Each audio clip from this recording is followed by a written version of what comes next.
Hi, everyone, and welcome to episode 2 of iRacing Without Tears.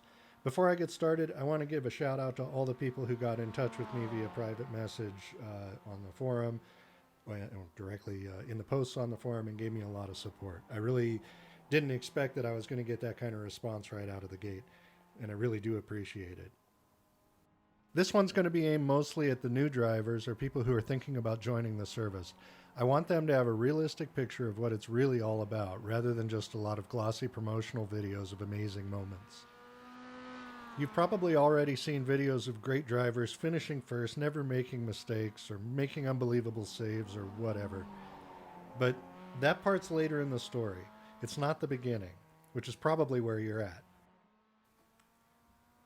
If you're like many, you may have logged in, ran practice till none of the corners caught you completely by surprise, and after about 10 minutes decided you were off to the races. Or maybe you did put in a lot of time running the track till you really feel you had it pretty good before you did that first race. But that first race probably didn't go as you hoped, right? A lot of drivers have that same first day, either surprised when their car goes wide or instead spins in the corners, or getting run over by some rookie who never gets it on the brakes on turn one. I mean, most of us have been there. So what now? There's no point in ranting on the forums about it. That's already been done thousands of times. Here's the thing. That guy who rear-ended you might really have been kind of dumb. But consider for a moment that he may also be a lot more familiar with the track or with the car than you are, and maybe he wasn't expecting you to brake so early. It's not as clear-cut as you might think. But on day one, on week one, or for that matter, most of year one, you might not really be as good as you believe you are. Because most driving games allow ridiculous traction or use blur effects to make you think you're going a lot faster than you really are, you may not know at first what the limits in iRacing are. Obviously, from here we could run off into some discussion about sims versus games and is iRacing a sim really, but who cares? It doesn't matter what you call it. iRacing has its own set of rules, and that's the way it works. This is the way it looks, this is the way it drives. If you really want to do well, you need to learn to work within the limits that you're given. Let's start with how to use the mirrors. Not these ones, these ones. Everything that needs to change is looking right back at you in your bathroom mirror. You can't change the other driver. You can't change iRacing. Everything that needs to change is you. It's the most important thing you're going to learn as you go through iRacing.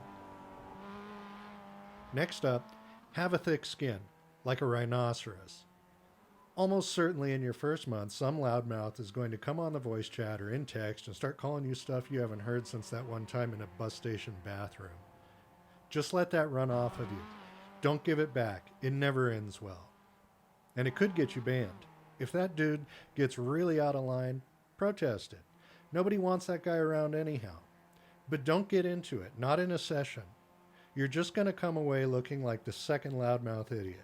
Not just to him, but to everybody else in the session. And everybody else in that session matters more than you think, because you're going to be racing those guys 6 months from now, maybe a year from now. And what they think of you matters. So if you ever get the urge to be that guy, you need to return to your mirror.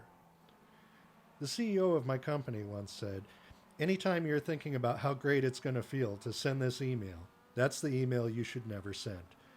And that's the same way with these text messages and with the voice chat in iRacing. Just don't. Some of these guys are going to be racing with you next year. Don't make enemies. What you need are allies.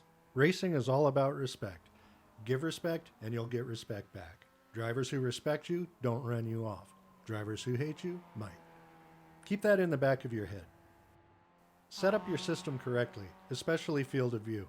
If you're in VR, that's not really a factor. Your field of view is going to be about right. If it wasn't, you'd be puking up stuff from so deep in your gut you'd swear it was from a previous life. But if you're on one or more monitors, you need to do this yourself. iRacing has a pretty good tool on your graphics page. You enter your screen size, how far it is from your head when you're driving, and boom. And then you press OK, and if you're on a single 24-inch monitor or something, your jaw hits the ground and you say, how am I supposed to drive with that? I can't see anything. You can, but you need to start now and stick with it. If you can't buy new equipment now, the best thing you can do is try and get that monitor closer to your head. Even a few inches makes a difference in the way the calculation works. If you try to zoom your view out so that you have a really wide field of view, it's going to make the whole scene so fisheye that you can't really tell how far away anything is, which is going to hurt your braking, your apexes, your ability to draft, everything. Anyhow, I'm not going to get into a big FOV talk here. That's been covered too many times. Just search for it on YouTube. It's everywhere. Take it seriously. It matters. Okay, so we've covered my mirror rule. We've covered don't be a jerk. And we've covered field of view. The rest happens in how you take on your race. So let's get into that a little bit. First of all, most people who want to play a game don't get into iRacing. iRacing is more like a hobby. Something you put a lot of time into to get great at it. And like other hobbies, you might also spend a lot of money too, but you don't have to really. It's a little like becoming a garage woodworker or welder as a hobby. I mean, sure, you could go buy the best stuff up front if you have that kind of money, or you could get by with hand tools or a low buck welder and still make lots of cool stuff. iRacing's a little bit like that. Great equipment isn't going to make you great, but once you develop some skill, great equipment might make things easier. Going back to that garage welding example, buying a $5,000 welder isn't going to grant you any welding skill if you've never used one. The same is true of the top-of-the-line sim rig. It doesn't come with a skilled driver. So how do you get good? This brings us to every kid's most hated concept, practice, and lots of it. Eddie Van Halen wasn't born shredding. He put in the time, sick amounts of time, energy, and passion, and then he gave it all up, stopped playing piano, and did it a second time to learn guitar. Sure, dude has a great ear, but you have to learn the instrument regardless. Racing is the same way. But as a rookie, some of that practice can be done in actual races. In fact, some of the best lessons are learned during races. But let's get into how prepared you should be before getting onto the track for a race. Let's practice. In this practice, I'm not going to try to teach you how to be a great driver. I'm not an instructor. And in fact, some of what I do is almost certainly bad form. If you need a great resource for that, go check out Driver61. I'll put a link in the description to his channel. There are many other people also who are good at it. I'm just showing you my hobby as best as I can and hopefully helping you to get started. I'm pretty fast on a perfect day, but my weakness is consistency. So I spend a lot of time working on that. One hot lap is not a great racer. Being fast matters, but what matters even more is being able to finish. And that's what we're going to try and dig into a bit. I might mention some driving technique that I'm using from time to time, but it doesn't mean that it's best. Mostly what I'm going to talk about is how to practice without getting mad at your car or the other drivers or the track. How to stay out of trouble and work your way up to the car that you really want to drive. Please don't use fast track promotions to force your license up. If you don't develop the skills, you're just going to fall back down again anyways. Take your time. Some of the low-level cars are the best racing on the service anyhow. I primarily race in road racing. I do a little bit of oval also. And I can tell you that most of what I'm going to explain works in both. So here we are at Lime Rock Park. I recorded this practice a few weeks ago. I intended to run the race that week, but I never got to it. But this track is the track that was running the first time I logged into the game with the MX-5, so it's actually kind of home in that regard. It's changed a lot, though, and as of the time when this was recorded, this was the first week in the MX-5 with the new layout of Lime Rock. So it's a good example for me to show you how to practice a new track because I actually haven't been out on this layout before.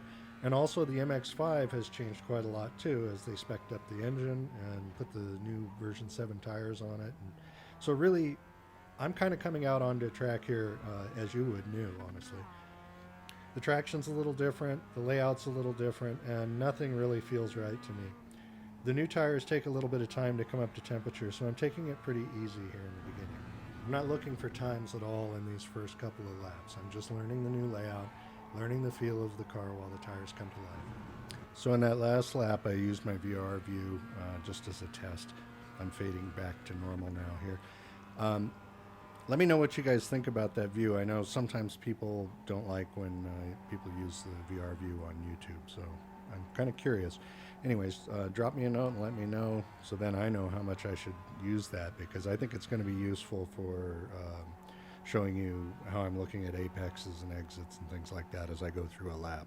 The next video in the series is going to be specific to practicing with intentions. And So with that in mind, I'm just going to do one quick lap here on this next lap, which is pretty early in my practice session. All the video you saw at the beginning of this video was later in the session when I had the track pretty well figured out. This is actually, you saw me come out of the pits. That was at the beginning of the session, so I'm on like lap 3 here. I'm still kind of getting my bearings, but on this upcoming lap, I'll be making my first kind of real pass at it. So I'm going to talk you through that, and we'll leave it at that point. We'll do this lap in VR. Without getting too specific to Lime Rock, true in all of your practice, you're going to want to be looking for your braking points. You're going to be wanting to look for your apexes on these practice laps. So you would have seen that I got onto the brakes from about the 2 marker there. Coming under the bridge, I begin my turn in, and you'll see my view move to the inside of the track. I'm looking for my apex there. On this turn, the more important apex is the second one. At or just before the apex, you're on the full throttle all the way out to the left-hand side of the track. In my early laps, I'm trying the entry into the next corner from mid-track because that used to work on the old Lime Rock, but not so much anymore. These S's are a little vexing for a lot of people. We can have a big talk about them sometime. After a few laps, I started to figure out this tree on the left-hand side is an excellent brake marker for the MX-5 for this chicane. I stopped overshooting it once I noticed that. Up the hill, once you make that first corner, it's basically full throttle all the way up. And then for this corner, just a little lift just to get the front end to bite. Full throttle after that, down the hill, little lift again just to get it to bite, and no downshifts there or anything. And then on down the straight, and that's a lap around Lime Rock. And a lap time you can probably beat with very little practice, which is a lot better than when you start working with real instructors. But again, I'm not really a driving instructor. I'm not trying to be your coach. I'm trying to show you how to approach things from an attitude perspective. But I figured since you sat through all the beginning of the video, I'd do a lap and act like I knew what I was doing. Anyhow, the next episode is going to get into the method of practice, not so much the technicalities of where to brake or how to do anything. It's more about how do I approach this in a way that's constructive, I mean, you don't just want to be out there going around in circles a whole bunch of times and not really making any progress. You want to have a plan, have a goal, be targeting something, and work towards it so that each lap is a move in the right direction, so that you're finding the little tenths and you're finding the little hundredths that eventually add up to a great lap versus the lap that you started with. Anyhow, I hope you found that helpful. If you did, please do subscribe. I don't want to be spamming the forums about my YouTube channel. I don't like when people do that, and I'm going to try to avoid it as much as I can. So the only way you're going to know about most of my videos is if you either come in and look once in a while or if you're subscribed. So anyways, look forward to seeing any of you out there on the track as I start getting back into the MX-5 series here in some upcoming races, and y'all have a good week.